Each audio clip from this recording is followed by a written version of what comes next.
La grande tentation est peut-être de quitter une église que de nombreux fidèles éventuellement soupçonneraient de ne plus en être une.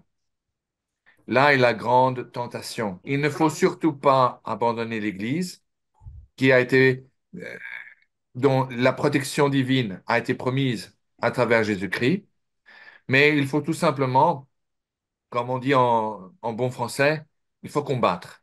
Mais combattre avec telle épée.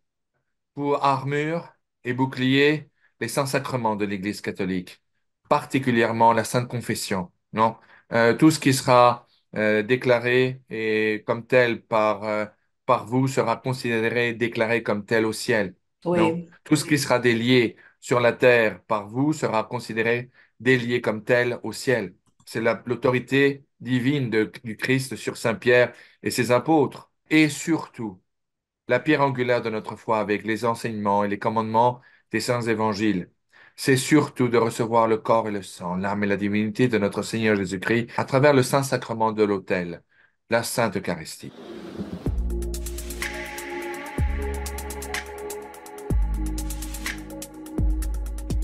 bonjour à tous. Merci d'avoir choisi de nous regarder. Merci pour vos likes et vos partages et de vous abonner à ma chaîne. Aujourd'hui, nous allons continuer la série des émissions avec Xavier Héral et nous allons parler en principe des messages secrets et cachés de Fatima parce que nous avons d'autres sujets à discuter comme tous les autres messages de la très Sainte Vierge. Ceux de Fatima ne font que compléter et clarifier en fait les événements de plus en plus complexes et inquiétantes que nous sommes en train de vivre. Et avec Xavier, nous allons voir quels étaient les messages de Fatima, quel est le troisième message secret et caché, dans quel contexte il a été caché, par qui, pourquoi et comment il a été divulgué. Au final, nous allons même voir un petit fragment de la danse du soleil témoigné par 70 000 personnes le 13 octobre 1917 à Fatima. L'histoire est assez complexe, donc je suis très contente de pouvoir poser toutes ces questions à Xavier. Et nous allons aussi brièvement discuter d'une autre prophétie de la très Sainte Vierge, la Vierge de l'Apocalypse. C'est une apparition depuis 1947 en Italie, à Trois-Fontaines. C'est un message qui complétera, comme vous allez voir très bien, le message de Fatima. Parallèlement, nous allons avoir l'avis de Xavier sur le plus récent document émis par Vatican concernant les apparitions, un document qui change un petit peu les choses, mais pas pour nous. Et nous allons commenter quelques déclarations du pape Francis qu'il a données récemment, plusieurs émissions. Est-ce que la très Sainte Vierge nous a présenté l'avenir? Est-ce que c'est uniquement un avertissement, un appel à la conversion? Est-ce que la divinité a un plan pour nous? Nous allons essayer de répondre avec Xavier à toutes ces questions. Xavier, bienvenue, ravi de vous revoir ici dans mon studio. Bonjour Suzanne, merci beaucoup pour votre immense gentillesse habituelle et pour votre gentille invitation. Bon, sans trop tarder, commençons par la prière pour pouvoir plonger dans le sujet par la suite. Ouais. Au nom du Père et du Fils et du Saint-Esprit, Amen. Amen. Ave Maria, gratia plena, Dominus tecum, benedicta tu in mulieribus, et benedictus fructus ventris tui, Iesus. Sancta Maria, Mater Dei, et Mater Nostre, ora pro nobis peccatoribus, nunc et in hora mortis nostre. Amen. Amen. Saint Michel l'Archange, défendez-nous dans le combat. Soyez notre secours contre les méchancetés et les embûches du démon. Que Dieu le commande, nous vous prions en suppliant. Et vous, ô prince de la milice céleste, armé avec le divin pouvoir, chassez en enfer Satan et tous les esprits malins qui infestent le monde, en vue des pertes des âmes. Amen. Amen. Au nom du Père et du Fils et du Saint-Esprit. Amen. Amen. Gloire à Dieu. Gloire à Dieu, en effet. Il y a tellement de détails importants à partager avec nos téléspectateurs. Je vais suivre, si vous voulez, la logique du chapitre sur Fatima de votre livre, cher Axelier. Et je vais faire rapidement un résumé des trois apparitions de l'ange et les six apparitions de la très sainte Vierge pour avoir une meilleure image de cette chronologie. Ça va durer quelques minutes et ensuite nous allons rentrer dans les détails des trois secrets. Mais avant de commencer, j'ai une question pour vous. Tout d'abord, concernant, parce que dans votre livre, vous commencez justement le chapitre avec le miracle et l'apparition de la très sainte Vierge lors de la bataille de la Marne en janvier 1915, telle qu'elle est racontée par les soldats allemands. Et moi, j'ai une raison précise pour pourquoi je vous demande, je vous pose cette question-là. Mais est-ce que vous pouvez nous raconter ce qui s'est passé brièvement et pourquoi vous avez choisi de commencer le chapitre avec cette histoire? Eh bien, oui, j'ai commencé cette histoire, ou ce chapitre avec cette histoire, car, voyez-vous, l'objet était d'attirer l'attention du lecteur au fait que la Sainte Vierge Marie a commencé très tôt, au début du XXe siècle, à se manifester. Le ciel l'a envoyé comme son premier messager. Dès le tout début du XXe siècle, en commençant avec les apparitions de Tilly, en Normandie, d'où je suis. Donc, pour moi, ça me touche au cœur, car c'est chez moi.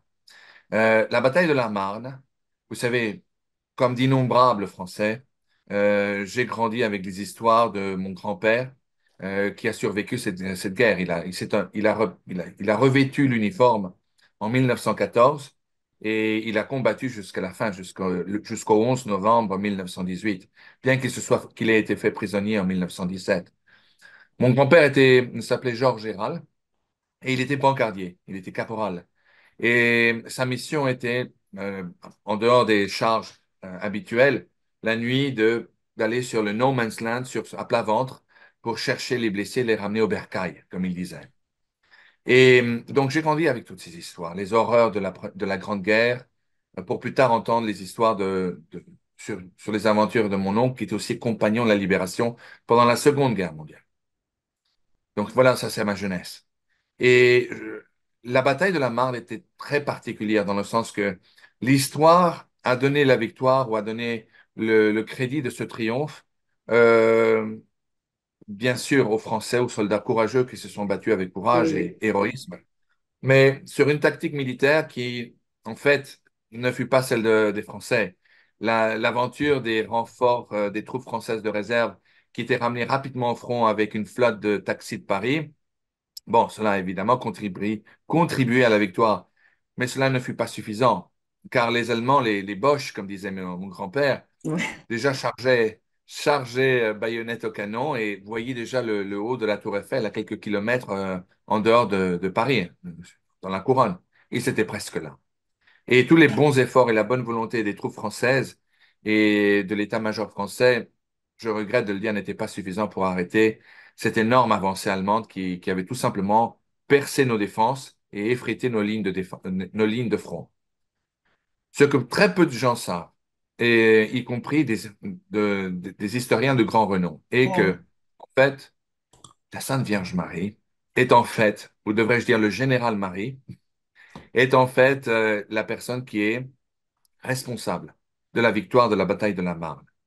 Car voyez-vous, pendant la charge, pendant l'avancée et les marches forcées des Allemands sur Paris, ce que très peu de gens savent, c'est que d'innombrables troupes allemandes se sont arrêtées en voyant une immense Vierge Marie géante leur apparaître devant eux et leur faire le signe comme ça, sans dire un mot. Mais le message était clair. Arrêtez, retirez-vous, retournez sur vos arrières. Les Allemands, quand ils ont vu cela, ils étaient absolument effrayés. D'ailleurs, une très brève parenthèse, de nombreuses années plus tard, ils ont érigé une grande statue en marbre de Venise sur le lieu de la bataille de la Marne, là où la Vierge Marie est apparue. Non. Donc, cette Vierge Marie est apparue, il leur a fait le geste, euh, non pas menaçante, mais le geste clair, retirez, qui a été interprété comme tel. Beaucoup d'Allemands ont en voyant cette immense Vierge Marie, on pensait que c'était Sainte Jeanne d'Arc, là, qui à l'époque encore n'était pas encore sainte, n'avait pas été canonisée. Je crois qu'elle a été canonisée en 1922, Mm. quelques années après la fin de la guerre. Mais elle était considérée comme la patronne des armées de France. Immédiatement, les Allemands étaient absolument pétrifiés, terrifiés par ce qu'ils voyaient devant eux. C'était une géante Vierge Marie qui leur disait de rebrousser chemin. Et à un moment donné, beaucoup d'Allemands ont laissé tomber leurs fusils et ont couru absolument alarmés par cette vision qu'ils venaient de voir. D'autres qui voyaient cela continuaient à avancer et on reconnaît que c'était la Vierge Marie. Il y avait de nombreux Allemands qui étaient catholiques, de Bavière surtout. Les Bavarois, qui en voyant cette Vierge Marie dont ils priaient continuellement chez eux, ont compris que ce n'était pas la volonté de Dieu qu'ils envahissent la France. Donc ils ont fait volte-face et sont retournés sur leur ligne, jusqu'à que finalement les renforts, bien plus tard, sont arrivés et ont rempli les positions françaises qui auparavant avaient été effritées par l'offensive allemande. Pendant cette attaque, pendant cette arrivée des renforts, de nombreux Français ont capturé des volumes importants de soldats allemands. Allemand, ouais. Oui. Ils ont attrapé beaucoup de blessés, beaucoup de prisonniers. Et j'ai retrouvé dans des journaux, des vieux journaux français datant de 1915, 1916, des articles qui avaient été écrits sur des rapports qui avaient été rapportés par des sœurs qui agissaient en tant que nurse, qui agissaient en tant qu'infirmières et des infirmières d'hôpitaux qui s'occupaient des blessés français comme allemands. Alors, je commence le livre, plutôt ce Le chapitre, chapitre, oui. avec de nombreux témoignages allemands Oui, qui annonçaient carrément à des prêtres, à des petites sœurs, à des infirmières. Par exemple, il y en a un qui disait, écoutez, ma sœur, je sais que je ne survivrai pas bien longtemps. Et nos officiers supérieurs nous ont fait la recommandation de ne pas vous dire ou de ne pas révéler à qui que ce soit ce que je suis sur le point de vous dire. Mais je vous suis très reconnaissant de vous être occupé de moi comme vous vous êtes occupé de vos compatriotes. Et je me dois de vous dire, ma conscience me force de vous dire la raison pourquoi nous avons fait marche arrière. Et cela est dû au fait que nous avons vu votre Sainte Vierge Marie, votre patronne de France, qui nous a fait le signe de rebrousser chemin. incroyable, Et ça nous a incroyable. effrayés. Nos officiers nous ont menacés que si nous mentionnions ce genre de témoignage, nous serions passés par les armes. Mais aujourd'hui, ma reconnaissance envers vous me doit de vous le dire cela et de vous dire que maintenant, je ne crois plus que mon pays, que l'Allemagne, nous gagnerons la guerre contre vous car vous avez Dieu de votre côté. Et ce n'est pas simplement un seul témoignage, il y en avait d'innombrables. Et j'en ai mentionné quelques-uns, plus, Oui. je crois, un grand nombre d'officiers et de soldats allemands qui, en dépit de cette menace de mort de leurs officiers supérieurs, ont quand même révélé cet extraordinaire témoignage à nos compatriotes. Vous allez voir pourquoi. Je vais faire le lien plus tard. Donc, je vous laisse en suspens par rapport à cela.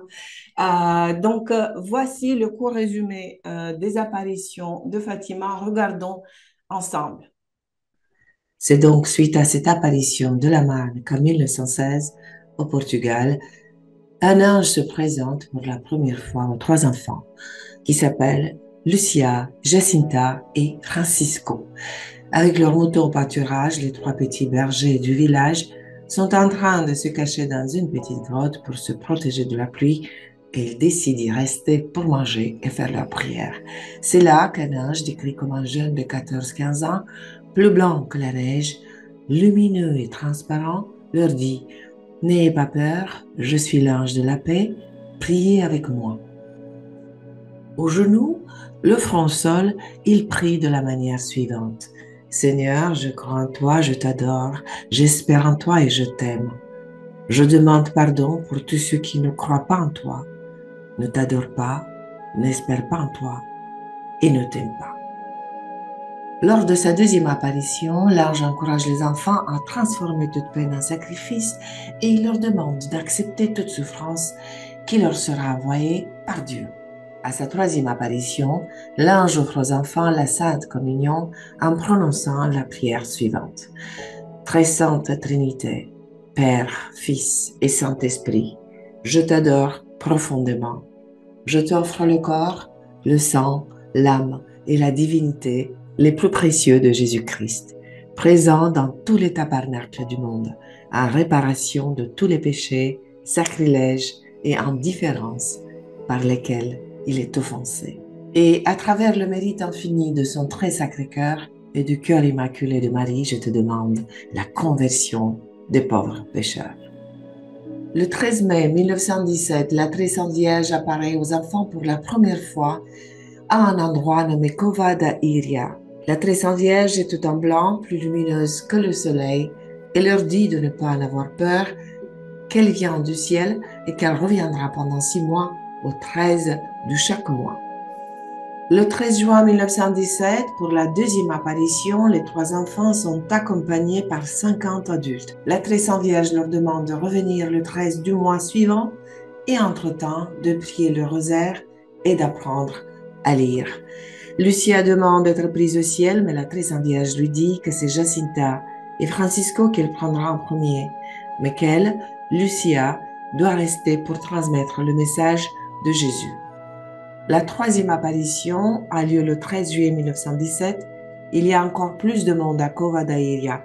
La très sainte Vierge demande aux enfants de continuer de prier tous les jours pour la paix dans le monde et pour la fin de la guerre. Elle promet de revenir le 13 octobre pour leur dire ce qu'elle veut et qu'elle fera un miracle que tout le monde pourra voir. Elle leur demande de dire cette prière lorsqu'ils font un sacrifice. Ô mon Jésus, j'offre ceci par amour pour toi, pour la conversion des pauvres pécheurs et en réparation de tous les péchés commis contre le cœur immaculé de Marie. Elle leur montre ensuite une vision de l'enfer pour marquer l'importance de la prière et ensuite leur dit: vous avez vu l'enfer où vont les âmes des pauvres pécheurs.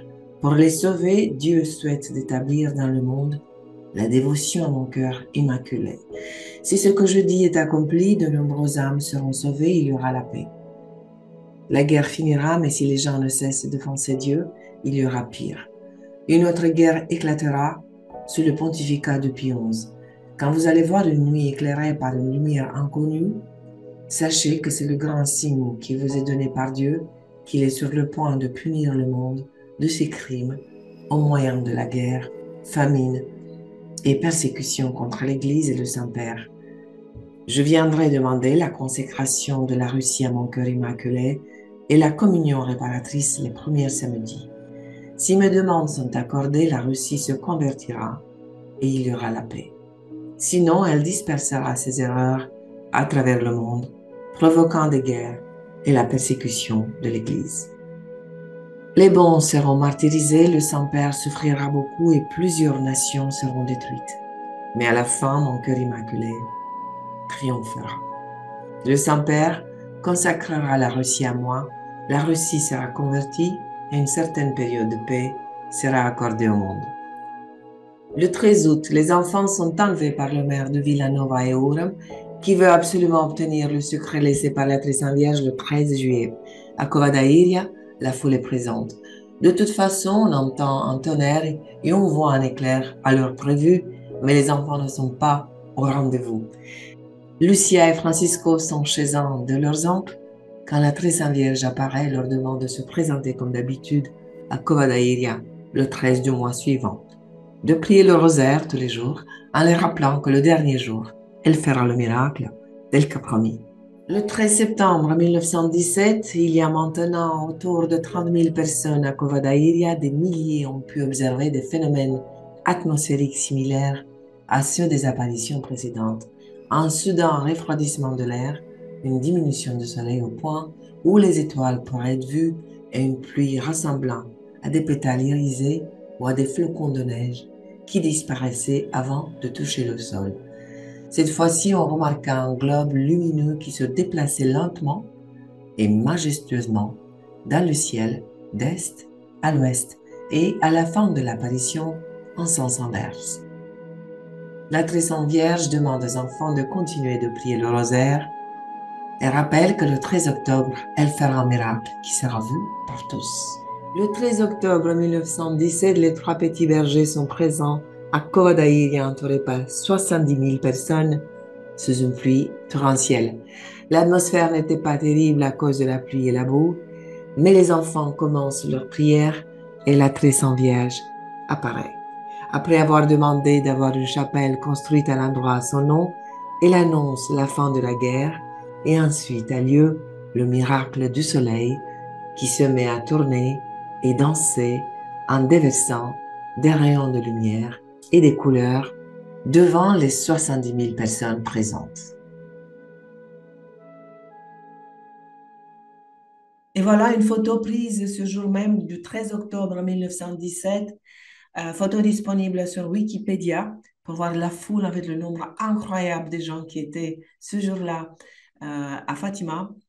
Et une autre que j'ai trouvée formidable, et j'ai mis ici le lien sur le site qui la présentait, je trouve formidable les visages des gens présents ce jour mémorable du 13 octobre 1917, le dernier jour de l'apparition de la Très Sainte Vierge à Fatima.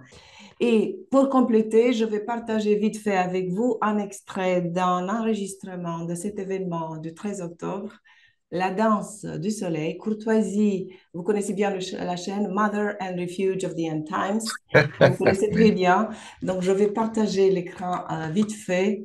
Regardons et écoutons. Donc, en fait, c'est un enregistrement vidéo qui est joué un peu au ralenti pour voir mieux.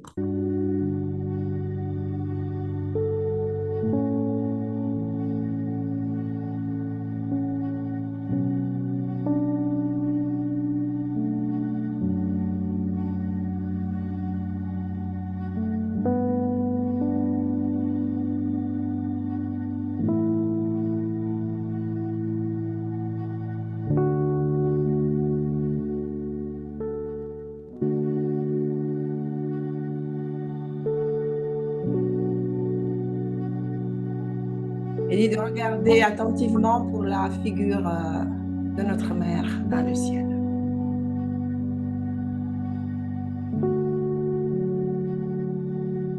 Et maintenant, on va continuer, on va rentrer dans le sujet en fait, si vous voulez bien. Parlons des prophéties. Donc, la première prophétie est accomplie malheureusement par la mort de Francisco, donc le jeune garçon en 1919 et de Jacinta en 1920. Lucia est la seule survivante. Elle dédie sa vie au Seigneur et rejoint un couvent à Tuy en Espagne. Donc, euh, parlons des secrets. Pourquoi ils sont appelés des secrets? Est-ce que les trois ont été gardés secrets ou seulement le troisième? Eh bien non, les trois étaient secrets, effectivement. Hmm. Et les deux premiers furent révélés, évidemment, en tout premier lieu. Le troisième, en fait, fut d'une telle gravité qu'il ne fut jamais révélé en dehors d'une demande qui fut faite sur l'instruction du Vatican par l'archevêque de Fatima en 1943, figurez-vous. Et cela principalement parce que, voyez-vous, Suzanne, euh, Lucia dos Santos était tombée très très malade. Elle flirtait avec la mort à un moment donné, tellement elle était malade. Et l'archevêque de Fatima était très très préoccupé, voyez-vous, qu'elle rende l'âme avant de révéler le troisième secret. Sur ce, il s'est approché à elle, lui a dit, écoute, écoutez, ma sœur, je vous demande de bien vouloir écrire sur une page de papier le troisième secret, car il faut que cela soit donné au Saint-Père et gardé pour la postérité, en accord aux instructions de Notre-Dame. Cela dit, cela fait.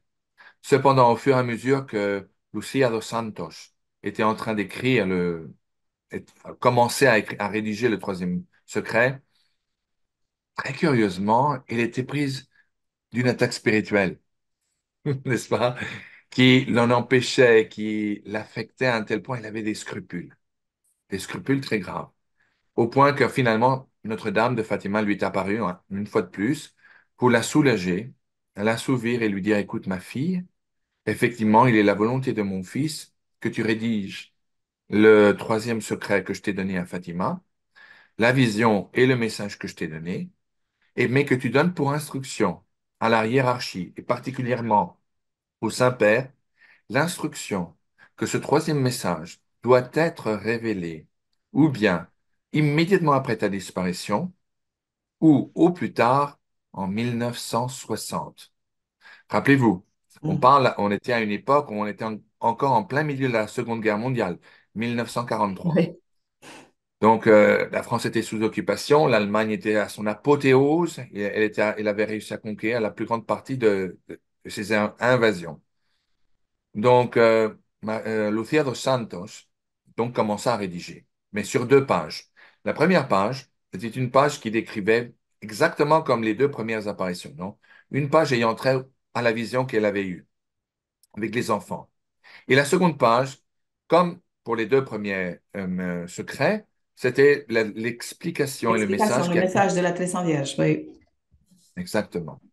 Donc, nous connaissons tous la vision du troisième secret qui a été révélée au mois de juin de l'an 2000 par son éminence le cardinal Bertone.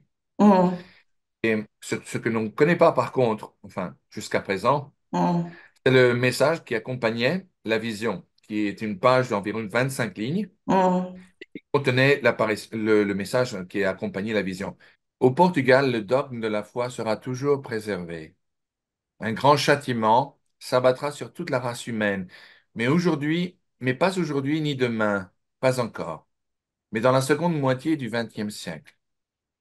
Partout, l'ordre ne régnera plus et Satan régnera dans les lieux les plus élevés, dirigeant le cours des événements.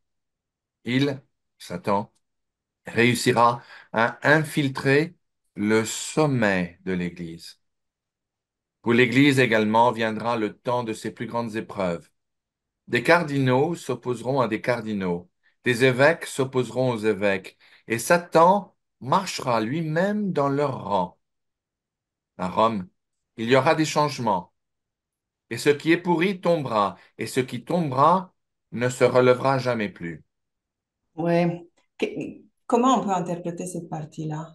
Cela veut dire très clairement que ce qui est pourri tombera, c'est-à-dire tout ce qui n'est pas conforme au dépôt de la foi, au dogme de la foi, tombera et ne reviendra jamais, ne se remettra jamais plus sur ses pieds. C'est-à-dire que tout ce qui n'est pas de Dieu faillera et ne Alléluia. se relèvera exactement. Donc, et concernant la guerre qui aura lieu au XXe siècle, vous savez, il a été, lors de la lettre qui fut rédigée par Maximin Giraud. La salle est un autre lieu d'apparition.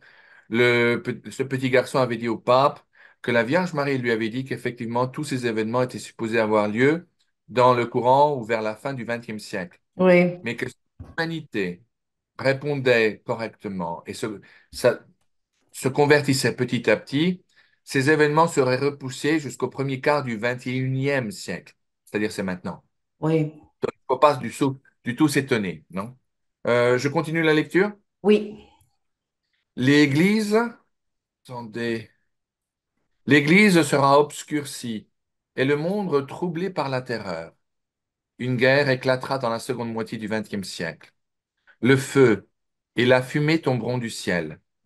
Les eaux des océans seront tournées dans la vapeur, en vapeur. Jetant leur écume vers le ciel, tout sera couvert. Des millions et des millions d'hommes perdront la vie d'une heure à l'autre. Et ceux qui resteront en vie envieront, envieront ceux qui sont morts. La mort régnera partout pour les erreurs commises par les insensés et par les partisans de Satan qui, seulement à ce moment-là, régneront dans le monde. Enfin, ceux qui survivront à tous ces événements proclameront une fois de plus Dieu et sa gloire et le serviront comme avant quand le monde n'était pas encore corrompu. Allez, mon enfant, et proclamez cela. Je resterai toujours à vos côtés pour vous aider. C'est très magnifique. bien fait, très bien traduit.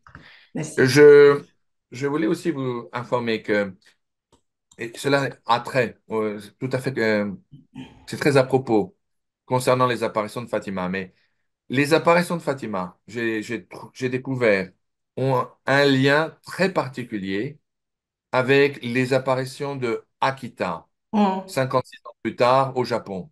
oui. Incroyablement, n'est-ce pas?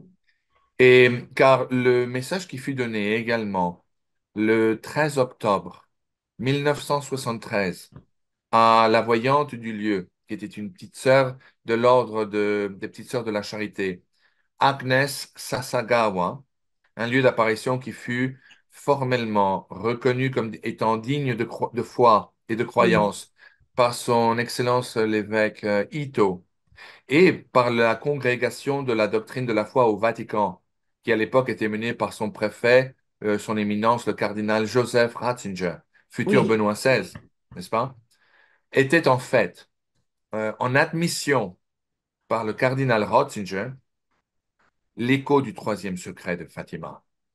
Donc, et vous verrez, je vais vous le lire dans un moment, les termes employés pendant le message du 13 octobre 1973 sont oui, pratiquement identiques à celui que nous venons de lire à l'instant même. Non? Et remarquez, ce message-là qui t'a été donné le 13 octobre 73, c'est-à-dire 56 ans, jour pour jour, 56 ans après la dernière apparition de Fatima et après le miracle de la danse du soleil à Portugal. Donc, ce message-là que vous venez de lire est effectivement en accord au dire et aux révélations faites par son éminence le cardinal Ottaviani, oui, un journaliste allemand du Deus Europa, non? Cela a été en fait le texte qui fut révélé et qui fut ouvert en 1960, comme la Vierge l'avait demandé à l'Église, oui, par sa sainteté le pape Jean 23, qui était à l'époque et au moment où il a ouvert les deux enveloppes, entouré d'un traducteur portugais à l'italien, par le cardinal Ottaviani et par de nombreux autres cardinaux et évêques, qui ont tous prêté serment du silence et du secret. Cependant, Ottaviani, qui était littéralement consumé de remords, a décidé de rompre ce vœu et a dévoilé ce message à ce journaliste allemand. Donc, aujourd'hui, il faut simplement prendre en considération ceci. Et dans un moment, je vous lirai le message d'Akita. Vous verrez, ce sont les mêmes termes. oui, Cardinaux contre cardinaux, évêques contre évêques, que Satan marchera dans les rangs des cardinaux. Ce qui est très, très grave dans ce message, c'est qu'il confirme d'une certaine façon euh, le secret ou l'un des secrets de Notre-Dame de la Salette, qui eut oui, lieu en 1846. L'apparition, parce qu'il n'y en a eu qu'une seule à la Salette, et le début d'une série de messages qui, en fait, sont confirmés par les apparitions de Fatima et plus tard, 56 ans plus tard, par celle de Akita au Japon. Et celle-ci se orbite autour d'une notion. C'est un appel à la conversion urgent. C'est un appel d'espérance, car il nous annonce qu'après de nombreuses tribulations, aussi bien géopolitiques à niveau international, mais aussi à l'intérieur de l'Église catholique, il y aura une nouvelle renaissance, un nouveau monde, une purification, certes, qui sera très sévère, mais le message d'espoir est que l'Église survivra, le monde survivra, il y aura une renaissance, un nouveau renouveau de la société humaine qui, celle-ci, sera basée sur des racines catholiques, chrétiennes. Donc, mais l'un des secrets, et cela démontre la gravité du message que le ciel essaie d'envoyer aux fidèles. Et il a commencé à La Salette et est confirmé à Fatima. À Fatima, la Vierge nous dit, Satan marchera parmi les rangs des cardinaux. Ce sera un futur cardinal, ou un cardinal présent. Cela est confirmé à Akita, à La Salette. La Vierge nous annonce que le jour viendra où Rome sombrera et perdra la foi, et que le jour viendra où très temporairement, le siège de Saint-Pierre sera occupé par l'Antichrist. Ce ne sont pas mes paroles, ce n'est pas mon interprétation, c'est verbatim l'un des secrets de la Salette, qui fut étudié et reconnu par l'archevêque et l'archevêché de Grenoble et par le dicasterium de la doctrine de la foi au Vatican comme étant digne de foi et étant digne de croyance. D'ailleurs, un culte a été autorisé. Il n'y a pas de, comment dirais-je, de déclaration plus élevée qui puisse être donnée ou accordée à un supposé lieu d'apparition. Point à la ligne. C'est le même qui fut donné à Fatima et à Lourdes. Qu'en faut-il en tirer comme conclusion? L'Église catholique est en effet l'Église qui a été fondée par notre Seigneur Jésus-Christ sur Saint-Pierre. Celle-ci sera particulièrement attaquée, bien que toutes les autres chrétiennes aussi, par Satan, n'est-ce pas? Mais l'Église, la plus grande ambition du diable, de Satan, est d'occuper le siège de Saint-Pierre, qui est le siège papal. Cela ne veut pas dire effectivement que Satan prévélera sur l'Église catholique. Notre Seigneur Jésus-Christ a été très clair là-dessus. Cela ne se passera jamais. Mais il faut bien garder en considération le fait que l'Église catholique, ce n'est pas simplement le Vatican. Le Vatican est la hiérarchie. C'est le timonier, Oui, on va dire, tout à à fait. bord du navire. Mm. Mais l'Église catholique, c'est nous. Ce sont les fidèles, n'est-ce pas?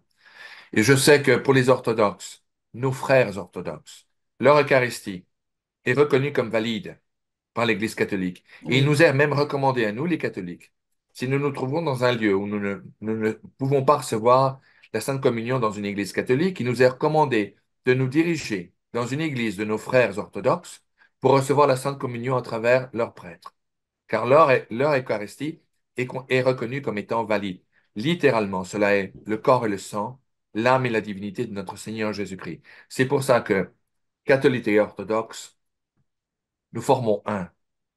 Et puisque, comme vous le savez, j'ai étudié plusieurs fois de nombreuses apparitions. J'étais aux côtés de le fameux abbé René Laurentin, oui. qui a été fait Monseigneur quelques années après que j'ai fini de travailler avec lui. Je peux vous dire qu'il y a eu d'autres voyants et mystiques, et non pas Mm. toujours catholiques, qui ont annoncé la volonté de Dieu de réunifier l'Église orthodoxe avec l'Église catholique. Car Oui, ces deux églises, en accord aux mots du ciel, aux paroles du ciel, sont comme les deux poumons de notre Seigneur. Donc, pour revenir à Fatima, et je termine pour la prochaine question, le message est d'une gravité sans précédent. Et cela est la raison pour laquelle, quand Jean 23 avait déchiré la seconde enveloppe et avait lu le message en question, il est devenu blanc comme une aspirine. Il a replié la feuille de papier, il l'a remise dans l'enveloppe et avec un ton très imperator-like, non? A répondu aux personnes présentes, ce message ne correspond pas à notre temps. Ah non? Ah vraiment? Ah vraiment? Il faut vraiment beaucoup de toute paix, il me semble. Non, n'est-ce pas? Pour se penser plus sage que Dieu, penser que Dieu absolument. peut-être a fait une erreur Absolument. d'appréciation, d'estimation. Et par conséquent, il a décidé de désobéir et de ne point révéler la seconde moitié ou le troisième secret de Fatima. Ses successeurs, je regrette de le dire, ont fait de même. Paul VI a décidé de maintenir le silence. Jean-Paul Ier, au moins ce dernier, a eu l'excuse de n'avoir régné que 33 jours.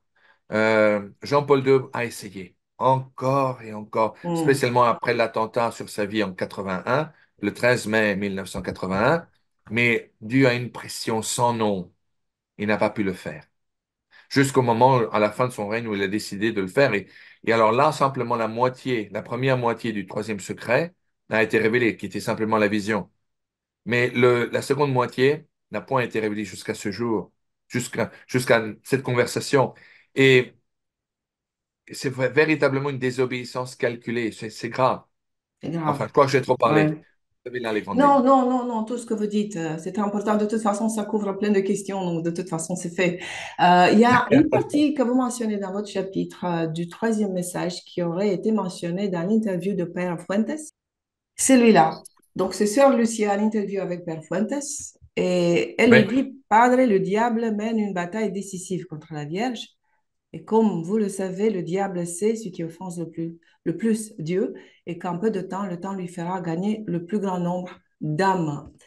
Voilà. Donc, elle a affirmé que le diable est engagé dans la lutte décisive, c'est-à-dire la bataille finale, où viendra l'un d'eux vainqueur ou vaincu. Nous sommes soit avec Dieu ou avec le diable. Et la deuxième fois, elle m'a répété que les derniers remèdes donnés au monde sont les saints rosaires et la dévotion au cœur immaculé de Marie. Donc, en fait, ma question pour vous, cette conversation, est-ce que c'est un aspect du troisième secret? Ah, ben absolument. Cela est cette interview qui a eu lieu en 1957 avec ce bon père qui était un Mexicain, entre parenthèses, orbitait autour du troisième secret, car je sais que Lucia dos Santos était profondément frustré du fait que l'Église n'avait pas encore levé le petit doigt pour propager ce message. Il faut bien comprendre que la nature même d'une prophétie, des prophéties ou les secrets de Fatima, n'avaient Oui, pas pour but de mettre de la lumière sur le sensationnalisme de présenter un ultimatum ou d'être menaçant, de faire écho d'un message d'un Dieu qui était sévère avec moustache et barbe qui disait le monde va périr. Pas du tout. Dans les mots du même père René Laurentin, n'est-ce pas? La nature même d'une prophétie, Suzanne, c'est d'être changé. D'être changé principalement à travers la conversion des fidèles, la prière, le oui. jeûne, le retour vers le Christ. Rappelez-vous dans les deux premières apparitions, vous vous en souviendrez, je sais que vous êtes experte dans les apparitions de Maintenant, Fatima. oui, je deviens de plus en plus. Tout à fait. Ben, vous vous rappellerez que dans les deux premiers secrets, la Vierge Marie disait, si l'humanité ne se convertit pas et ne revient pas à mon Fils, alors, au conditionnel, il y aura une seconde guerre pire que celle-ci. Si l'humanité ne se convertit pas et revient à mon Fils, la Russie propagera ses erreurs partout dans le monde. Tout ça, c'était au conditionnel. Il y a deux sortes de formes d'annonces futuristiques qui sont faites par le ciel. La première, bon, nous le savons, ce sont les prophéties qui sont aptes à changer sur la base de la conversion des fidèles. La seconde, ce sont ce qu'on appelle, ce que l'abbé René Laurentin appelait les décrets divins. C'est-à-dire, par exemple, quand il était écrit que le Fils de Dieu viendrait à naître d'une vierge. Cela était un décret divin. Rien ne pouvait arrêter cela. Mais c'était pour le bien de l'humanité. Les prophéties sont une admonition. C'est comme, pour faire une analogie, c'est comme si vous conduisiez une voiture à 200 km à l'heure en vous dirigeant tout droit vers un mur de béton renforcé. Hein? Et la Vierge Marie vous apparaît et vous dit, vous devez changer le volant, tourner le volant 45 degrés, sinon vous allez directement à votre perte. C'est exactement ce que le ciel a fait. Il envoie son premier émissaire, la Sainte Vierge Marie, une femme, la mère du Christ, pour nous dire avec une voix qui nous implore, avec un amour profond et non pas plastique, du fond de son cœur et avec des larmes dans le son de sa voix, qui nous demande de nous convertir, de déclarer la guerre à nos propres médiocrités, à changer de vie avant qu'il ne soit trop tard, n'est-ce pas? Elle le fit en 1917 à Fatima. Les hommes, et je vais vous dire, sur le point de vue d'un, d'un vétéran de 14-18, d'un poilu de 14-18. C'est ce que mon grand-père disait. À l'époque, ayant vécu 4 ans d'enfer sur les tranchées, n'est-ce pas? Une boucherie, un fratricide entre Allemands et Français, Anglais et Américains, Australiens, Canadiens contre les Allemands. C'était vraiment une immondice, l'enfer sur la terre, n'est-ce pas? L'idée que cette guerre allait être succédée par une autre, pire que celle-là, c'était une vérité que personne ne voulait écouter. On ne voulait pas entendre cela. On l'appelait la der des der, la dernière des dernières. On ne voulait pas ni penser à la continuation de cette horreur. Personne ne voulait écouter cela. Autre chose, la propagation des erreurs de la Russie. Rappelez-vous qu'en 1917, avant le putsch, la Russie avait perdu lamentablement la guerre contre l'Empire austro-hongrois et contre le Kaiser, non, contre l'Allemagne. Ils ont signé une capitulation qui était humiliante, humiliante. Et la Russie n'était plus que, comment dirais-je, l'ombre de sa gloire passée. Elle détenait des terres immenses, certes, mais avec une armée de Cosaques qui était la moitié du temps tellement ivres, ils ne pouvaient même pas se tenir droit sur leurs chevaux. C'était une honte. Donc l'idée que la Russie deviendrait une superpuissance et propagerait ses erreurs dans le monde, à l'époque, personne ne voulait y croire. Tout le monde pensait que c'était des histoires d'enfants. Oui, Cependant, l'histoire a démontré autrement. oui, mais il y a une question, Xavier, que je ne peux pas ne pas me poser. Je ne suis pas experte du tout en géopolitique et je ne veux pas trop rentrer non plus dans ce sujet. Et les jeux sont maintenant tellement à haut niveau qu'on sait, on peut pas avoir des réponses claires à tout ce qui se passe. Ce qu'on sait, c'est que derrière tout ce qui se passe, il y a quand même avant tout une guerre spirituelle. Ça, on peut le voir. Et on peut voir aussi ce qu'il y a avec les faits. On voit ce que l'Occident aussi est en train de faire, des décisions qui n'ont pas de sens. Ma question, euh, que veut dire en fait la conversion de la Russie aujourd'hui? La Russie aujourd'hui est un pays orthodoxe. Et si on veut, elle est plus chrétienne que tout autre pays de l'Europe occidentale.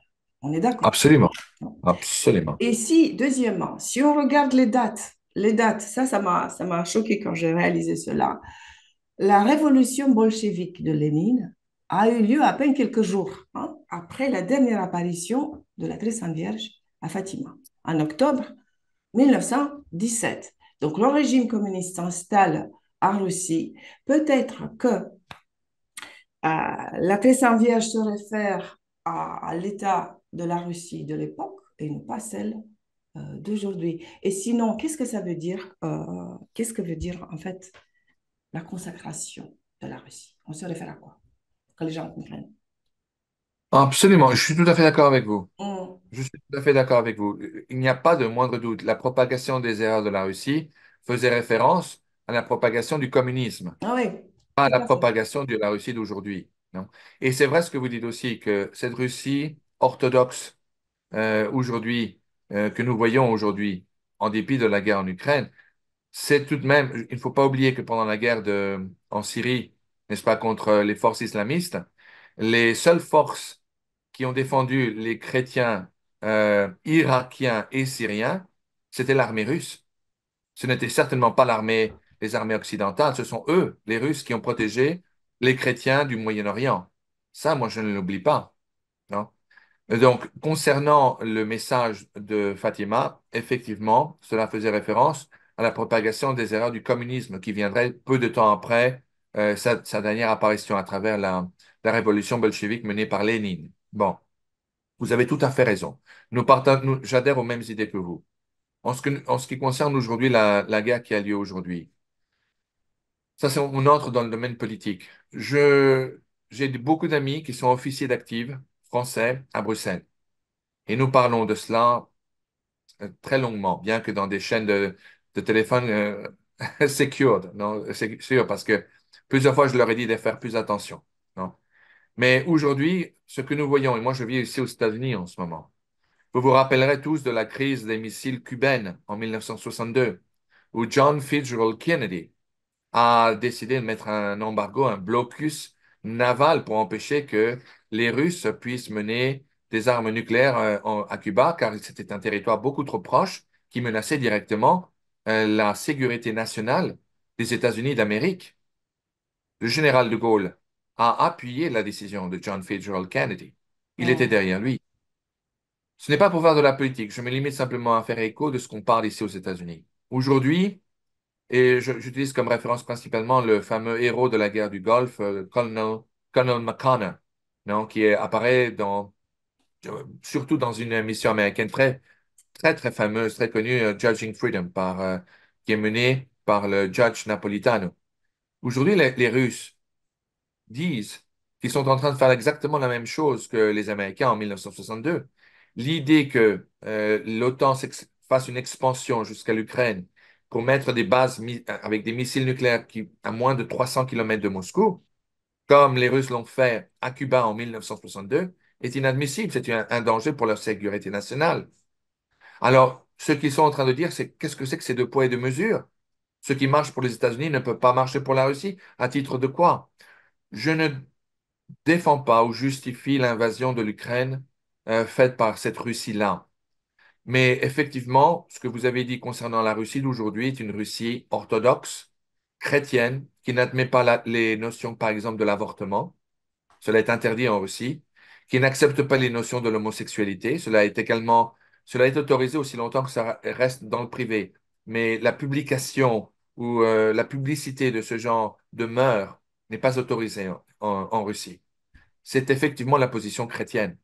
La position du Saint-Siège aujourd'hui à Rome est tout autre.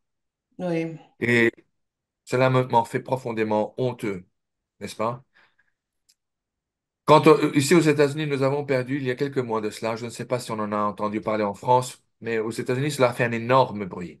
Mm. Il y a un fameux évêque qui s'appelle Son Excellence l'évêque Strickland, qui était évêque de la ville de Tyre, au Texas.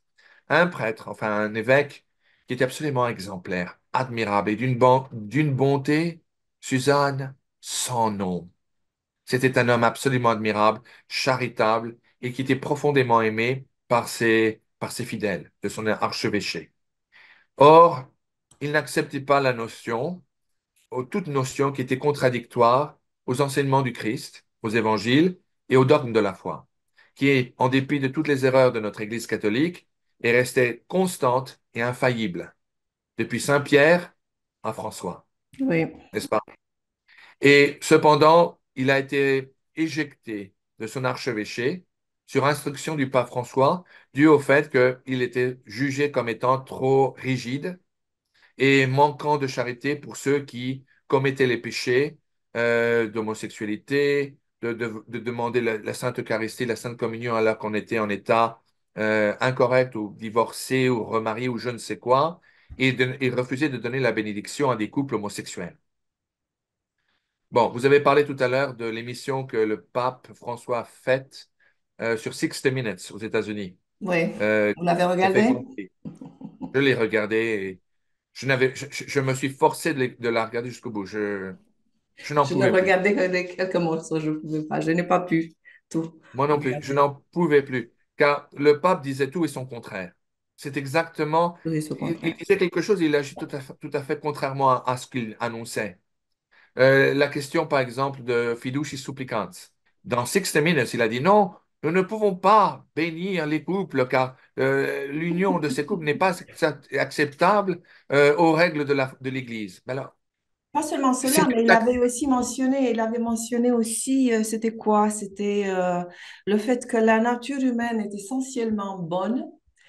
Et il avait dit qu'être conservateur dans le monde d'aujourd'hui, c'est suicidaire. En fait, que, être conservateur, s'accrocher aux choses du passé et que c'était pas bien. Et avec dans le ton que ça m'a bouleversée, en fait. Et rien dans tout ce discours, rien du vous Christ. avez parfaitement raison.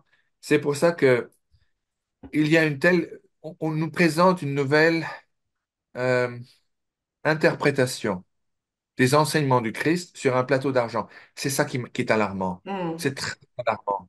Parce qu'on est en train de présenter un nouvel enseignement qui n'est pas celui que le Christ nous a donné.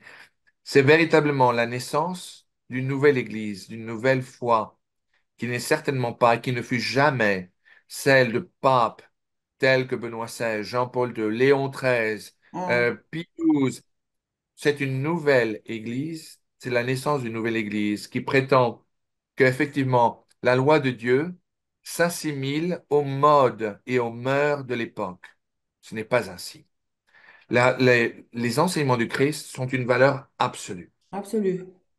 Absolument. Ce n'est pas à Dieu et à ses enseignements de s'adapter aux mœurs des temps, c'est aux mœurs des temps de s'adapter aux enseignements du Christ. C'est là l'erreur du pape François. Et lui, il pense que c'est suicidaire. Ben, si j'étais là, j'aurais dû lui demander, ben, votre Saint-Père, si c'est suicidaire, qu'est-ce que vous auriez conseillé au Christ? Lui auriez-vous conseillé de ne pas enseigner ce qu'il a enseigné car cela était suicidaire et l'aurait emmené à la croix? Est-ce que c'est cela que vous lui aurez conseillé si vous auriez été l'un des apôtres, l'un des 12 apôtres? Je vous rappelle qu'il y en avait un qui lui a recommandé quelque chose de similaire. Saint Oui, Pierre, quand il lui dit, n'allez pas à Jérusalem, ils vous tueront. Et quelle a été la réponse de notre Seigneur? Derrière moi, derrière Satan. moi, Satan. Oui, L'homme ne pense pas comme Dieu, non? exactement, exactement.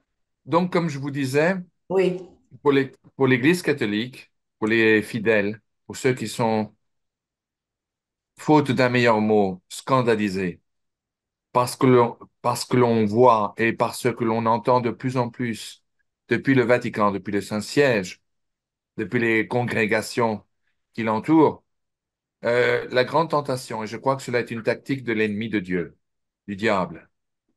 La grande tentation est peut-être de quitter une église que de nombreux fidèles éventuellement soupçonneraient de ne plus en être une. Là est la grande tentation. oui. Il ne faut surtout pas abandonner l'église qui a été dont la protection divine a été promise à travers Jésus-Christ, mais il faut tout simplement, comme on dit en bon français, il faut combattre. Mais combattre avec telle épée, n'est-ce pas? Avec pour armure et bouclier les saints sacrements de l'Église catholique, particulièrement la Sainte Confession. Non, tout ce qui sera déclaré et comme tel par vous sera considéré déclaré comme tel au ciel. Non, Oui, tout ce qui sera délié sur la terre par vous sera considéré délié comme tel au ciel. C'est l'autorité divine du Christ sur Saint Pierre et ses apôtres. mm, Donc, et surtout, la pierre angulaire de notre foi avec les enseignements et les commandements des saints évangiles, c'est surtout de recevoir le corps et le sang, l'âme et la divinité de notre Seigneur Jésus-Christ à travers le saint sacrement de l'autel, la Sainte Eucharistie. Donc, il n'est point un symbole, mais véritablement le même Christ qui est né d'une Vierge Marie, de la Vierge. Le même Christ qui a marché sur les eaux, le même Christ qui a fait les aveugles voir, les sourds entendre, le même Christ qui a béni ses bourreaux lors de sa crucifixion, et le même Christ qui est ressuscité au troisième jour.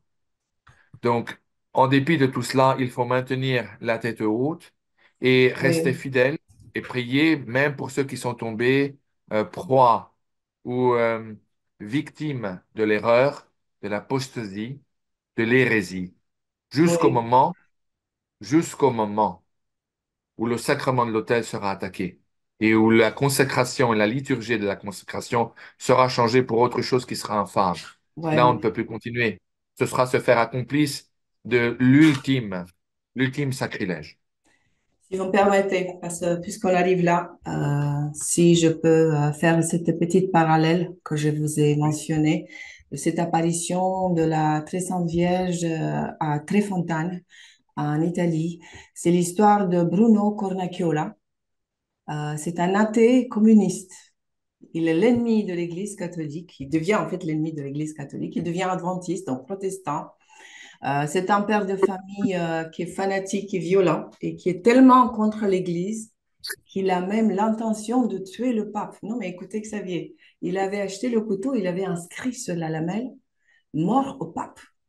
Donc, il était vraiment déterminé de le faire, mais la très sainte Vierge a décidé autrement parce que en avril 1947, il la voit apparaître dans cette grotte qui s'appelle Tre Fontane, près de Rome.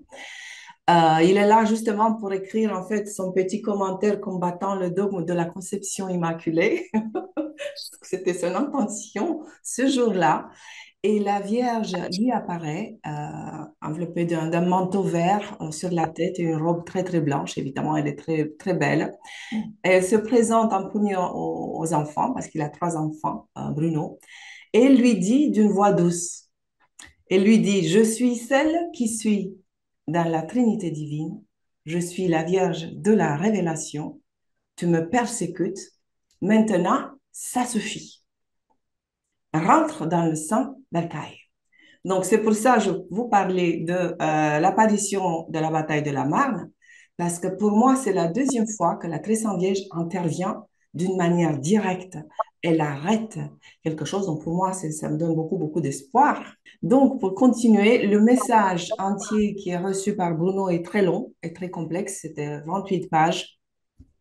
Une copie, évidemment, de cela est à Vatican dans les archives. Et je ne pourrais pas dire si le Vatican a partagé ou pas ce message, parce que les informations que j'ai trouvées sont un peu contradictoires. Donc, je le dis Mhm. comme ça.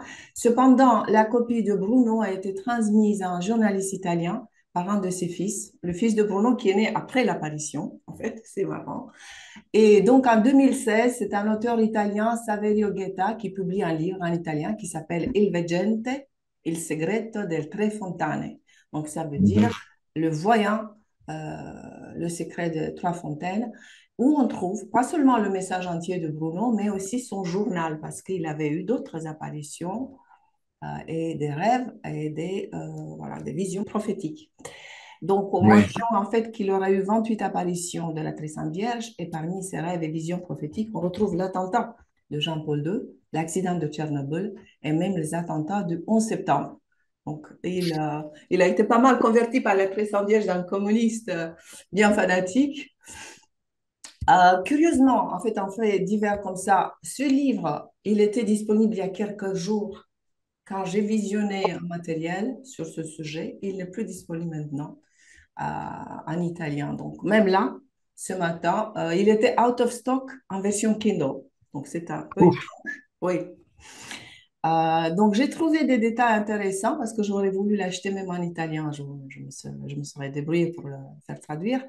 Et j'ai trouvé des détails intéressants de ce livre sur une chaîne YouTube anglophone que vous connaissez très bien, chez Xavier, celle de Joe McLean.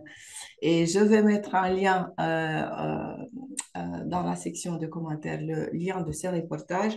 Donc, selon McLean, le message de la Vierge de l'Apocalypse a trois fontaines, à deux parties. La première concerne le retour de Bruno et de sa famille à l'Église catholique. Et la deuxième est en lien avec le secret de Fatima. Et il est transmis pour nous ouvrir les yeux sur l'avenir. Voilà. Et pour revenir à Fatima, selon ce livre, Bruno aura eu plusieurs rencontres mystiques aussi avec sœur Lucia. Oui. Et lors d'une de ces rencontres, les deux auraient parlé des épreuves que l'Église doit affronter à cause de certains prêtres. Donc ça, c'est une traduction de ce texte que j'ai écouté, que j'ai eu sur cette chaîne. Donc à cause de certains prêtres qui s'éloignent de la voie juste.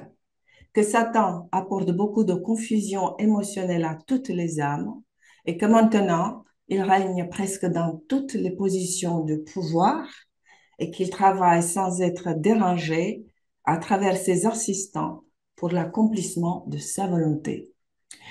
Je continue le texte. Satan va rentrer dans toutes les positions supérieures hiérarchiques de l'Église et il va les séduire tous dans leurs ambitions vaines, surtout en enlevant la dévotion envers la Mère de Dieu, en créant un refroidissement envers la foi. Et ce pouvoir sera étendu à tous les responsables des peuples et des dirigeants d'une manière effrayante. Avec des armes puissantes, ils vont se détruire les uns les autres.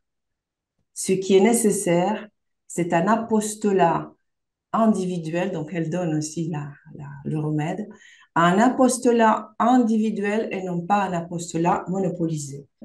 Et ce qui m'a touché beaucoup, ce qu'il dit, et il faut qu'on l'entende bien, ceux qui savent cela, il dit, doivent travailler pour le faire, sinon ils sont dans le péché. Donc si on est au courant de ce qui se passe et on ne le fait pas, on ne le dit pas, on est nous-mêmes dans le péché. Coupable. Absolument. Voilà. Et je vous laisse commenter et ensuite je vais vous lire un petit fragment de ce message de la Très Sainte Vierge qui me touche beaucoup. J'espère que je ne vais pas pleurer parce que je peux pleurer quand je le lis. Voilà. Euh, Donc, qu'est-ce que vous en pensez de ce que je viens de vous je suis tout témoigner? à fait, j'adhère entièrement à vos idées. Et effectivement, se taire, parfois le silence est une forme de complicité, n'est-ce pas? Oui, Euh, c'est une forme de collaboration avec l'ennemi, c'est une forme de complicité. Vous avez parfaitement raison. Je voulais vous faire vous poser une question. Je oui. suis très curieux de cette icône qui est derrière vous avec ces moines. C'est vraiment absolument magnifique, ça attire mon attention. Vous pouvez je sais que on saute du coq à l'âne, mais vraiment c'est trop joli. Je voulais vous demander ce que c'était. Vous pouvez me Vous donner une parlez idée? du tableau qui est derrière moi? Oui, Non, mais c'est très gentil parce que vous mettez l'attention sur mon œuvre. Un tableau qui s'appelle L'Église du ciel. Et bon, il n'est pas complet encore, mais en fait, c'est le voyage de ténèbres, de la noirceur vers la lumière. Et dans la lumière. je sais pas si je peux prendre, je vais essayer de prendre la caméra pour vous montrer. Mais avec la lumière, je ne sais pas si vous allez voir. C'est la très sainte Vierge qui est là. Vous la voyez là? Oui, absolument, ça se voit. La Voilà. silhouette en tout cas. Enfin, c'est que la silhouette qu'on va voir. Et il y a les anges Oui, aussi. Et voilà. C'est les saints qui sont déjà en haut, qui sont face à face au Christ et que nous allons connaître aussi quand nous allons y être. Voilà. Superbe. C'est vraiment une œuvre superbe. Si c'est C'est vous qui très l'avez fait, je gentil. vous félicite. Je vous en prie. C'est très joli. Je pense que Euh, je vais avoir du mal à le vendre. Je pense que je vais le mettre dans mon Non, chambre. je ne le crois pas. Je crois que ça va partir très vite.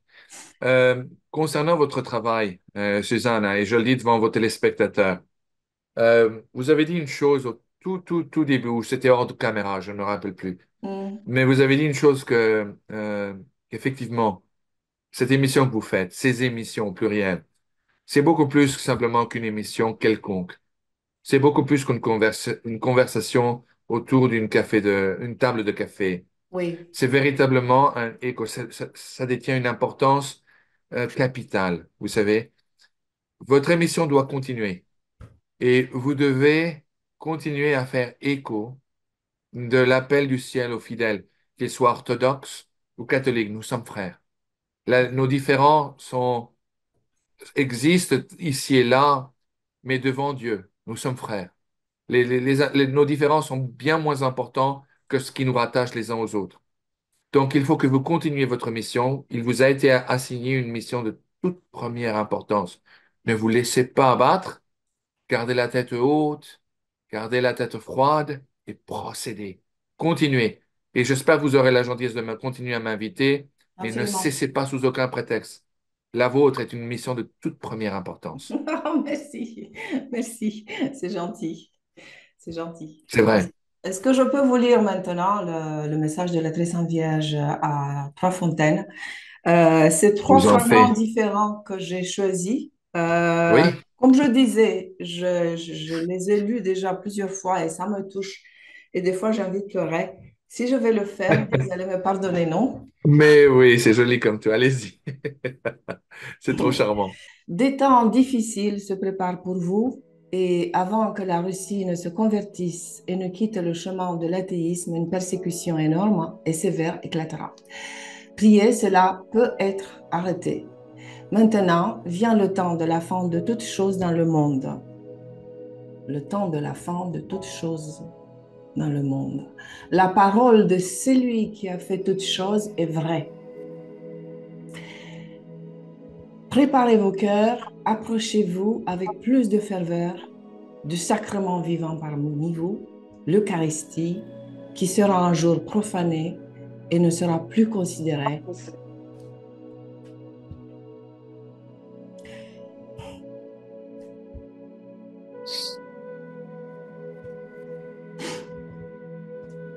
Pardon. Non, je vous en prie. C'est joli comme tout. Et ne sera plus considéré comme la présence réelle de mon fils. Donc ça, c'est terrible pour moi en tout cas. Euh, Suivant. Mes enfants, soyez forts. Résistez à l'assaut infernal. N'ayez pas peur, je serai avec vous, avec mon cœur de mère, pour donner du courage au vôtre et apaiser vos douleurs et vos énormes blessures qui viendront dans le temps établi par les plans de l'économie divine. Toute l'Église va subir une épreuve effroyable pour purifier le péché de la chair qui s'est infiltré parmi les ministres, surtout parmi les ordres de pauvreté, épreuve morale, épreuve spirituelle. Pour le temps indiqué dans les livres célestes, prêtres et fidèles seront confrontés à un revirement dangereux dans le monde des égarés qui se jettera par tous les moyens à l'assaut. Les fausses idéologies et théologies. Et le dernier que j'ai choisi et qui est plein d'espoir.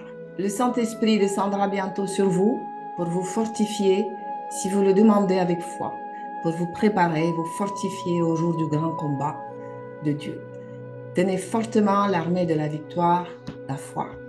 La dernière pluie vivifiante vous sanctifiera tous. Aimez-vous les uns les autres, aimez-vous les uns les autres, donc deux fois, annulant en vous l'ego rempli d'orgueil et d'arrogance. Que l'humilité soit dans vos cœurs. Aimez-vous et accueillez-vous les uns les autres avec la salutation de l'amour et de l'unité. Que Dieu nous bénisse et que la Vierge nous protège. Amen. Amen. Très, très joli. Je suis tellement content que vous ayez lu ces messages. C'est de toute première importance. Je vais vous dire, vous donner un accent d'authenticité à tout cela. N'ayez pas peur, vous savez, de lâcher vos émotions. Je ne crois pas que vos téléspectateurs vont avoir la critique facile, au contraire. Ils voient véritablement l'authenticité de tout cela. Ce que l'avenir nous prépare va être très dur. Ça va être très dur. Et une des choses que la Vierge Marie annonce dans tel ou tel lieu, elle demande aux fidèles de ne pas perdre la tranquillité d'esprit, de ne pas avoir l'angoisse, de ne pas avoir de peur. Ça ne va pas être simple parce que ce qui s'annonce et ce qui va se passer va être extrêmement sévère. J'invite tous vos téléspectateurs, sans la moindre attitude artificielle, à continuer à garder leur attention sur vos émissions. Vous devez continuer à faire ce que vous faites, Suzanne, vous le faites très très bien. Merci. Et comme je le mentionnais à Suzanne hors caméra, au tout début de l'émission, le jour viendra où, entre autres, des mystiques tels que le révérend Père Michel. Vous savez, l'année dernière, après qu'il a fait ces trois interventions pour expliquer sa mission et expliquer se défendre contre les controverses qui lui avaient été incombées, il lui a été annoncé que par le Père éternel qu'il ne devait plus continuer à apparaître sur le Internet jusqu'au jour où il sera appelé à le refaire une dernière fois pour annoncer aux fidèles de se préparer pour ce qui va venir. Mm. À ce moment-là, comme je l'ai annoncé à Suzanne, je vais organiser avec tous les capitaines de tous les podcasts catholiques avec qui j'ai eu l'honneur de travailler, y compris Suzanne. L'orthodoxe. Euh, Nous allons organiser un système dans lequel tous les capitaines seront présents lors de cette intervention du Père Michel pour qu'il transmette le message du ciel. Et il y aura des Espagnols, il y aura des Français, Suzanne sera là, il y aura beaucoup d'Anglais, d'Anglo-Saxons, et chacun aura des sous-titres correspondants sous leur écran. Donc, mon conseil à tous les téléspectateurs, à tous les fidèles, gardez la tête froide, le menton haut, continuez à prier pour l'Église catholique, pour l'orthodoxe, pour la réunion des deux églises et gardez votre attention sur les messages qui seront colportés, dont l'écho sera présenté par Suzanne, car Suzanne, comme d'autres, ont la mission justement de faire cela. Mais j'aimerais discuter avec vous, Cheikh Xavier, de ce nouveau document par rapport aux apparitions. Ce nouveau protocole qui a été établi dans les mots de Luis Roman, qui est un très fameux capitaine de podcast. Oh, thank you. Pardon, on est en train de me donner du café.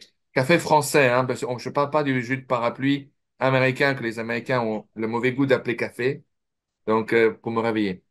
Mais oui, ce document qui a été émis par l'illustrissime cardinal Manuel Fuentes, évêque éméritus de Las Platas, en Argentina, non? Auteur de deux livres fameux en Argentine, qui ne sont rien de moins que deux collections de obscénités avec O majuscule. C'est absolument honteux. Ce document a pour un seul motif, et je peux vous le dire en toute raison de cause et en connaissance de cause, dû au fait que j'ai travaillé pendant un certain nombre d'années justement sur l'étude d'un cas d'apparition et aux côtés de l'abbé René Laurentin avant qu'il ait été fait Monseigneur, hein. Ce document qui a été fait par Cardinal Fernandez et qui a été co-signé par le pape François a pour un seul objectif, celui de ne plus jamais, au grand jamais, donner la moindre forme d'approbation épiscopal ou du Saint-Siège à à tout autre futur lieu d'apparition. Wow. Point à la ligne. Wow. Je vais vous donner quelques exemples. Tout d'abord, la mention digne de foi, digne de croyance, ce statut qui a été donné à la Salette, à Guadeloupe, à Fatima, à Lourdes, à Baneu, à Ouais. Borin, à Akita, à Saint-Nicolas, à Quibejo, mon Dieu, tous les lieux d'apparition. Ce statut d'approbation comme étant digne de croyance, c'est fini. Vous pouvez Oh, faire une croix dessus. rien. C'est terminé. Terminé. La meilleure chose qu'on puisse obtenir aujourd'hui de la congrégation de la doctrine de la foi, Mm. simplement une déclaration de nihil obstat, qui est en fait rien de plus qu'une reconnaissance de status quo. Peut-être ça vient du ciel, peut-être pas. Nous ne mettons pas d'objection à que vous alliez là-bas. Facette numéro un. Facette numéro 2. Mm. L'élimination de déclarations de reconnaissance du surnaturel, de quelconque lieu d'apparition. On croirait rêver. Vous savez, la première fois que j'ai lu ce document, je me suis dit, heureusement pour le bon cardinal, que le ridicule ne tue pas.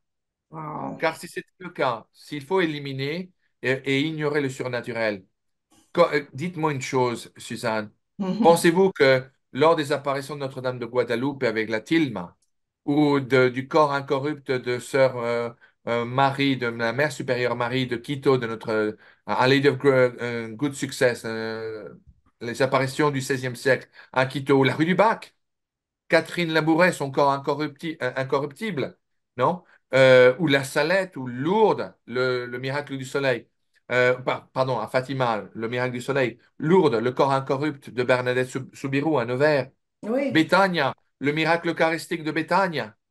Non? Kibeho, au Rwanda. Akita, la statue en bois de Notre-Dame de toutes les nations qui avait le stigmate avec le sang, les larmes d'une femme, la sueur d'une femme, le stigmate de la sœur Agnès Sagawa. Qu'en aurait-il? Cela n'aurait jamais, au grand jamais, été reconnu par ou bien l'archevêché ou la congrégation de la doctrine de la foi de Rome. Cela fait tout ce qu'il peut. Ce document est en train d'essayer de torpiller le surnaturel qui est absolument indispensable dans le processus d'évaluation et de discernement d'un supposé lieu d'apparition, premièrement, qui doit être étudié sur la base théologique du message qu'il apporte pour voir s'il est toujours en synchronité avec le dogme de la foi, avec le oui. dépôt de la foi. Il doit toujours être surmonté par l'empreinte de Dieu, lui elle-même, qui est basée sur le surnaturel. Qu'en advient-il de la Sainte Eucharistie, Suzanne? Exactement, exactement. Cela n'est-il pas un objet du surnaturel? La canonisation des saints. Rappelez-vous que pour qu'une âme soit canonisée, il faut trois miracles. Les miracles sont surnaturels, que je sache. Contradiction, après contradiction, après Mais contradiction, le document, qu'est-ce qu'il dit au juste de surnaturel? Quelle est la... qui ne sera plus jamais reconnu comme tel, comme ni tel? par l'archevêché, ni par la congrégation de la doctrine de la foi. Point à la ligne. Waouh. Un autre argument qui est utilisé par l'illustrissime cardinal euh, Emmanuel Fernandez, le facteur temps. L'un des arguments qu'il a utilisé est ah, mais vous savez, ce processus dure beaucoup trop de temps, ça devrait être beaucoup plus rapide. Ah oui, vraiment. Vous savez, Fatima, il disait que parfois ça prenait jusqu'à 10 ans. Absolument. Le cas de Fatima, ça en a pris 13. 13 ans. Absolument nécessaire. Absolument Mais impératif le temps pourquoi s'il y a plus de, il y a plus d'apparition, il y a plus de surnaturel, c'est pour approuver quoi en fait?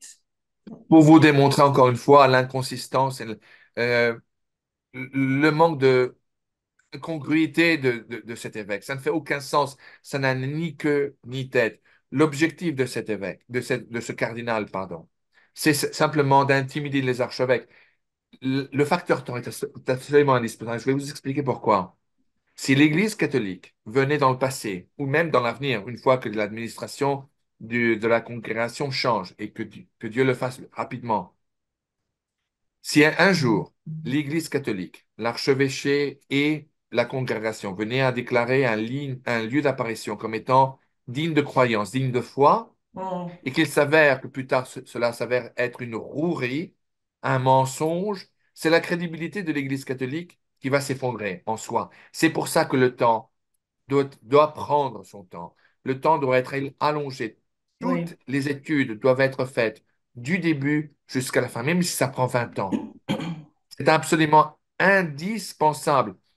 L'objet de ce document, Suzanne, est premièrement d'intimider tous les évêques, de ne pas commencer ou soumettre à l'attention de la congrégation de la doctrine de la foi un supposé lieu d'apparition, car ils savent pertinemment bien, le message est clair. pour tous les archevêques et évêques du monde entier.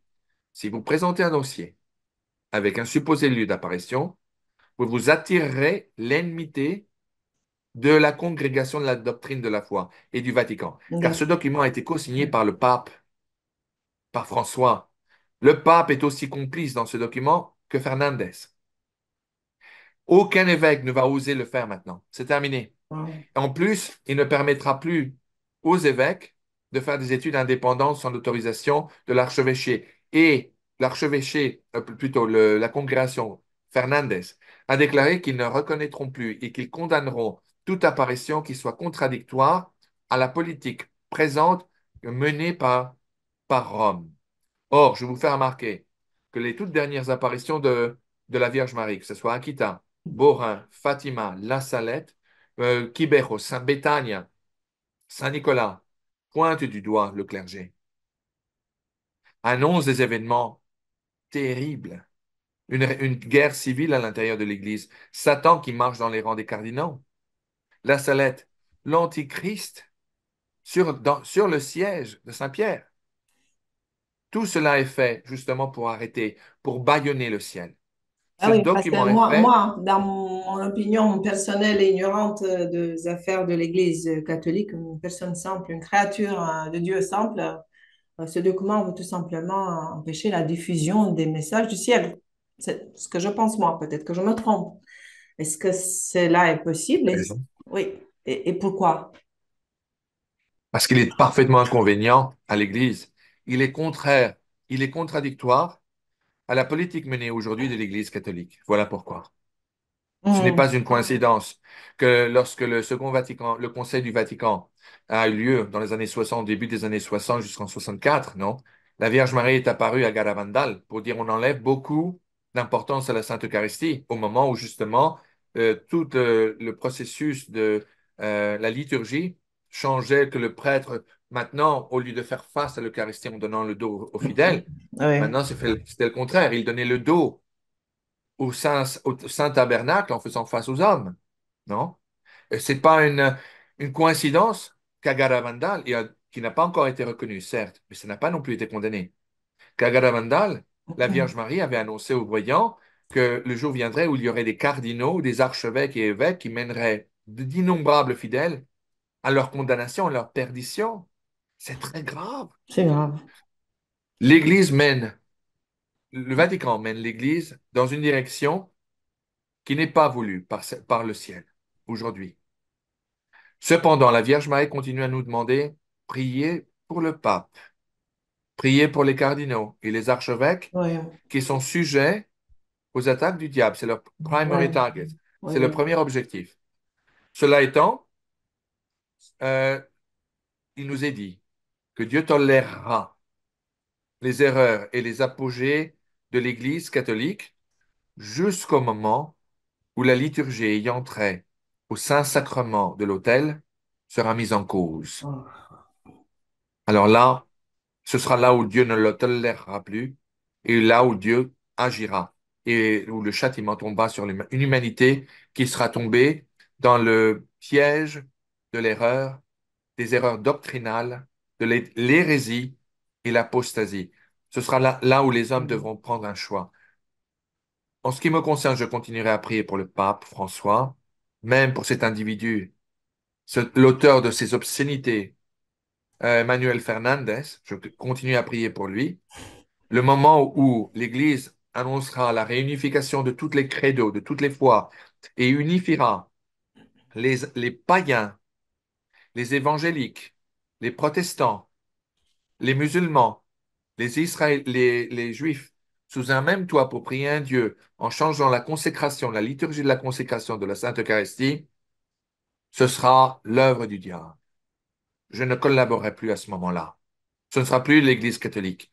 L'Église catholique, ce sera celle qui restera ferme et fidèle au dogme de la foi, qui ne peut pas être changé ni par homme ni par ange, et au dépôt de la foi. L'Eucharistie continuera à être célébrée comme dans les temps des catacombes en secret, mais cette nouvelle Église qui viendra, qui a été aussi annoncée entre autres par Anne Emmerich, entre parenthèses, et par d'innombrables d'autres saints et prêtres, non? Cette Église ne doit pas être suivie une fois qu'elle elle existera et se mettra sur ses pieds sur les cendres Ouais. de ce qui était auparavant l'Église catholique romaine et apostolique au Vatican. Wow. Incroyable. Ça m'éclaircit un peu parce que je me demandais comment je ne comprends pas en fait cette attitude que nous pouvons décider contre Dieu. En fait, que moi, je peux décider que je peux cacher sa parole. Donc, pour moi, c'est inconcevable. Mais je comprends pourquoi ils le font. Il le fait, lui, pour ne pas dire son nom, parce qu'il veut perdre des âmes. Là, je comprends. Même si c'est ridicule, même si ça marche pas, même s'il sait très bien que ça marchera pas, il le fait parce qu'il peut faire du mal, le plus de mal possible, en fait. Donc, comment doit-on réagir? Que suggérez-vous à vos confrères catholiques qui regardent ce qui se passe dans un état d'étonnement? Eh bien, justement, ma recommandation est la suivante. Maintenant que les masques ont tous tombé, Oui, ils sont tous tombés, il faut se rendre à l'évidence, il y a une guerre civile aujourd'hui dans l'Église catholique. Il faut continuer à être obéissant aux enseignements des apparitions qui aujourd'hui sont reconnus comme tels. Prions pour le pape, même s'il est en erreur. Prions pour Fernandez, et Dieu sait qu'il est en erreur. Continuons à rester à bord du navire qui est l'Église catholique et continuons à prier le Saint-Rosaire qui a été donné à Saint-Dominique. Il est très important de prier tous les jours le Saint-Rosaire, de se faire confesser une fois par mois par un prêtre catholique et de recevoir la Sainte Communion si possible tous les jours. Si les circonstances de la vie ne le permettent pas, tous les dimanches. C'est absolument impératif. oui. Et de continuer à rester dans l'Église catholique, en dépit de la tentation de quitter peut-être une Église que certains pourraient penser n'en est plus une, mais de rester à bord. Cela fait partie de la tactique de l'ennemi de Dieu, de faire que les bons fidèles abandonnent l'Église catholique. Il faut rester à bord jusqu'au moment. Il faut toujours rester à bord de l'Église catholique, car l'Église catholique, c'est nous. C'est nous. Ce n'est pas, oui, absolument, ce n'est pas les gens de Rome. Les gens de Rome, ce sont simplement les timoniers. Mais lorsque les timoniers mènent le bateau vers une direction erronée, où nous devons continuer, mais avec les prêtres qui restent fidèles au dogme de la foi qui est infaillible. C'est cela il faut garder, c'est notre étoile de Bethléem, c'est notre compas. Et nous devons continuer jusqu'à l'arrivée, annoncée à travers la Vierge Marie, d'un futur pape qui sera angélique et qui sera ramené à Rome par un futur grand monarque qui sera appelé Henri V de la Croix. Avec votre permission, j'aimerais mentionner le nom d'une association qui organise des chapelets publics tous les mercredis soirs. Jetez un œil, je vais mettre le lien dans les commentaires. Voilà, je Très pense bien. qu'on peut s'arrêter là, si au moins que vous avez d'autres choses à rajouter à tout ce que nous avons dit, un dernier mot ou Un dernier mot, eh bien, écoutez, simplement, comme je le fais toujours, je demande à tous vos téléspectateurs d'avoir l'immense gentillesse de prier pour Suzanne, de continuer à fréquenter sa chaîne, car comme je vous le dis, le moment viendra où, avec d'autres capitaines, je la mettrai dans un même show. Tous les capitaines apparaîtront sur l'écran, tous les capitaines des différentes chaînes de podcasts américains, français, hispaniques. Un grand message de préparation pour les fidèles sera présenté. Continuez à écouter et priez pour moi si ce n'est pas une imposition. Et je vous remercie tous du fond du cœur. J'adore venir ici. J'adore venir dans les chaînes françaises car je suis chez moi. Je respire l'air de France, je respire l'air de mon chez moi. Donc je vous remercie tous et je vous embrasse et je reste avec vous en union de prière. très Et bien. voilà, je vous remercie. Une petite prière pour finir. Au nom du Père et du Fils et du Saint-Esprit. Amen. Pater noster, qui es in celis, sanctificetur nomen tuum, adveniat regnum tuum, fiat voluntas tua, sicut in cielo et in terra. Panem nostrum quotidianum da nobis hodie, et dimite nobis debita nostra, sicut et nos dimitimus debitoribus nostris, et ne nos inducas in tentationem, sed libera nos a malo. Amen. Amen. Au nom du Père et du Fils et du Saint-Esprit. Amen. Je vous remercie Amen. infiniment, Suzanne. Merci, merci à vous, cher Xavier. Merci à tous d'avoir regardé. Que Dieu nous bénisse et que la Vierge nous protège. Amen. Et à la Amen. prochaine.